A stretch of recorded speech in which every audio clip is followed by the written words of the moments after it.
Segunda pergunta, Pavanato, é contigo aí. Sim, 3 minutos para pergunta. Tá. Posso só antes complementar algumas coisas aqui que Pode, ele ele falou? passou um pouco do tempo da pergunta, você tem Tá 30 bom. segundos aí. Beleza. Primeiramente, quando ele fala que não teve um aumento do Estado, é mentira, falácia. Você olhar para antes da Constituição de 88, por exemplo, você não tinha o SUS, você não tinha o Bolsa Família também, que é algo muito recente. Então você teve sim um aumento do aparato do Estado atuando, e esse aparato exigiu um crescimento da dívida e um crescimento dos impostos. E a dívida, na verdade, ela é uma forma de imposto também. Porque quando o governo ele precisa aumentar a dívida, necessariamente vai ter, para ele conseguir equalizar isso, caso ele não aumente impostos, ele vai ter que ter um aumento da base monetária. Aumento da base monetária gera inflação. Inclusive, a inflação atual é culpa do Lula. Eu já vou emendar minha pergunta aqui.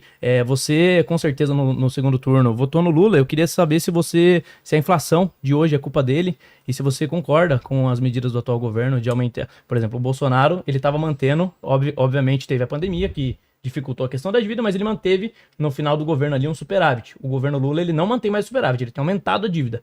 Eu queria saber se você concorda com essas medidas que geram inflação e punem o mais pobre, que você diz defender, mas com certeza não defende. Ó, nem usou os 3 minutos, então manda bala aí agora, 5 minutos para resposta. Claro, de fundo não concordo com nenhuma das medidas do governo Lula. De fato, votei no segundo turno, quando ele bem diz, ou seja, você tem uma No primeiro alternativa turno você ou votou em outra. quem? No primeiro turno eu votei na Vera, do PSTU, partido ao qual eu pertenço, sem Tá. dúvida alguma. Culpa Que foi também é esse sua, é hein? realmente o meu voto. O segundo turno você tem que escolher entre duas opções, e aí a razão principal pela qual esse voto no Lula no segundo turno diz respeito à ameaça às liberdades democráticas, e nem estou falando da democracia como sistema, ou seja, a liberdade de você se organizar, a liberdade de você se organizar, seja no local de trabalho, seja politicamente, que está claramente ameaçada com Bolsonaro, e como hoje salta aos olhos que a gente já conhece aí os eventos do 8 de janeiro e por aí vai.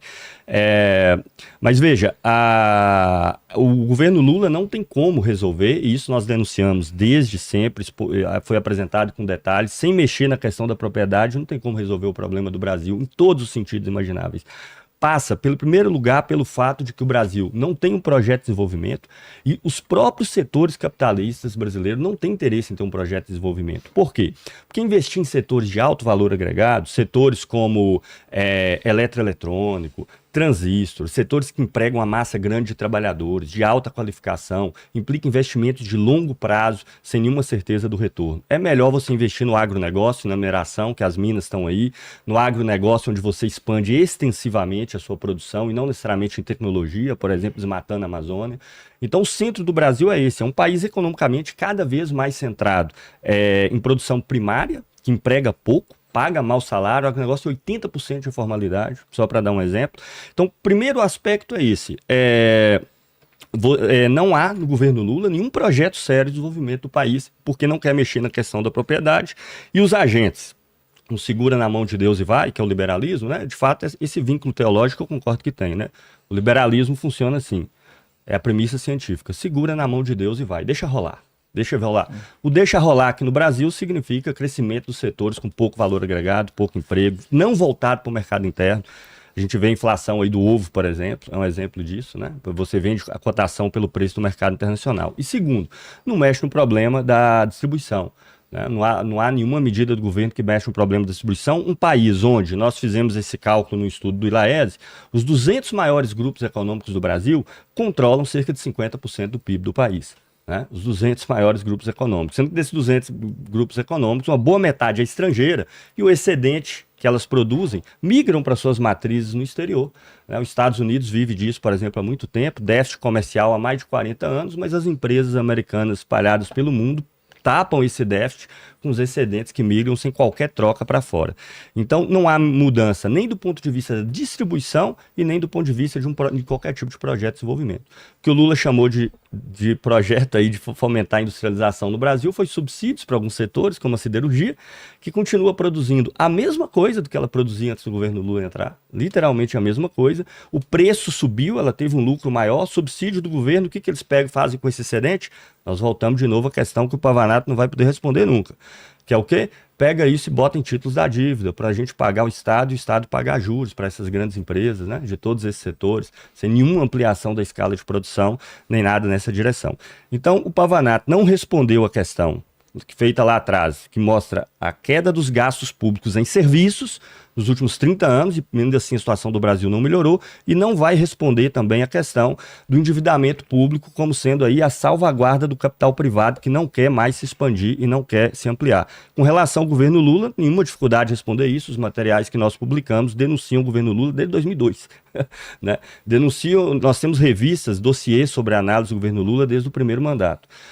Então, evidentemente que não ia solucionar nenhum problema, e as medidas com relação à inflação são totalmente inefetivas, porque qualquer mudança na base monetária que não altere o que a moeda expressa, que é a produção, não vai ter consequência nenhuma. Agora, o que eu queria ver a resposta liberal é a resposta de como, de uma perspectiva liberal, ou se preferir chamar de conservadora, não tem nenhum problema, para resolver o problema da desindustrialização do Brasil, que reduz a cadeia de valor do que é produzido aqui, onde as indústrias que agregam mais valor, que tem mais trabalho qualificado, saem do país. Como é que, de uma perspectiva liberal, você pode resolver isso? E até fazendo um adendo, né? Será que é com medidas como a de Bolsonaro, que autorizou a venda da Embraer para a Boeing? Será que o Trump autorizaria a venda da Boeing para qualquer empresa do mundo?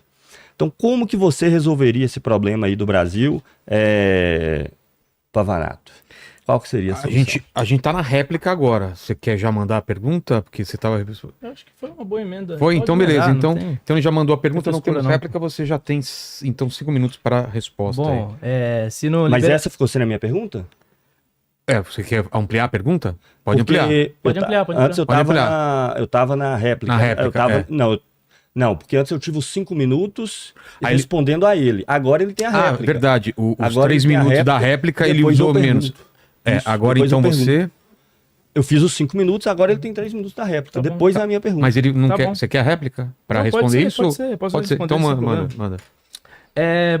Primeiro, realmente, né? Se no liberalismo é segura nas mãos de Deus e vai, no comunismo é segura nas mãos do próprio Satanás. É o que aconteceu na prática, o inferno começa na Terra. Ele não vai conseguir citar aqui para mim nenhuma experiência de socialismo bem sucedida, porque nunca aconteceu e nunca vai acontecer. É uma utopia impossível. E você tem essa questão da industrialização. A desindustrialização não é necessariamente um problema. O país pode muito bem se concentrar naquilo que ele faz de melhor e agregar capital naquilo, e isso pode sim levar ao desenvolvimento.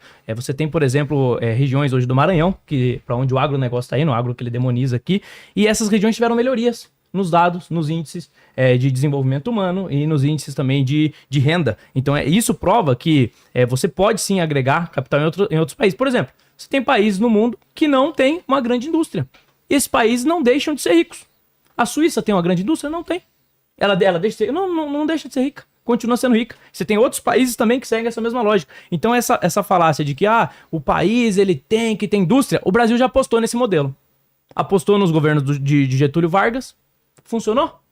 Nós continuamos nós somos hoje um país rico ou nós continuamos sendo um país patinando na pobreza? Nós continuamos sendo um país patinando na pobreza. Então a verdade é que o capitalismo, nenhuma mudança social na história do planeta, gerou tanta riqueza e desconcentrou tanta riqueza quanto o capitalismo. Porque antes da Revolução Industrial, o poder estava simplesmente concentrado na mão dos nobres, da nobreza. Hoje em dia, existe mobilidade social. As pessoas ascendem e declinam. Os bilionários de hoje, eles não são todos os mesmos de 100 anos atrás, não são. Um ou dois, não. Mudou. Não, a maioria. A maioria mudou, você tá mentindo, você sabe disso. Sei não, a maioria, você sabe sim. Você faz falar aqui. Tem algumas famílias aí que estão desde sempre. Algumas. É a minoria. É a minoria. Tem ascensão, tem a possibilidade de ascensão que você não tinha nos regimes anteriores. Até acredito que o meu amigo aqui jamais ia preferir viver antes da Revolução Industrial. Ele deve preferir viver agora, que é depois da Revolução Industrial e que você teve todas essas vantagens. Inclusive, depois se puder colocar ali, tem um gráfico que eu trouxe mostrando essas evoluções aí pós-Revolução Industrial, que são revoluções que geraram realmente riqueza. E você tem aqui, nunca imaginei que eu ia debater com um comunista e ele ia falar que votou no Lula pensando nas liberdades democráticas. O comunismo em si atenta contra as liberdades democráticas. O comunismo confiscou propriedades, o comunismo matou, o comunismo acabou. Não existe democracia liberal e comunismo. Você concorda com a democracia liberal? Não concorda. Você não concorda com a democracia. Não adianta fingir que defende democracia aqui pra ganhar a simpatia do público. Deixa claro, eu não defendo democracia. Fala, eu defendo a ditadura do proletariado. Não adianta mentir. Aí ele fala, eu sabia que o Lula não ia resolver o problema. E votou mesmo assim. Como que a gente vai confiar em um cara que o juízo dele pra presidência da República é o juízo de que ele sabia que o cara era ruim e mesmo assim ele apostou no problema. Então... Acabou o tempo, Lucas. São essas as mentiras que ele trouxe aqui, são muitas, é até difícil, porque a estratégia dele é falar como intelectual, soltar várias falácias, pra depois você não ter tempo suficiente pra responder, mas tentei responder o máximo possível.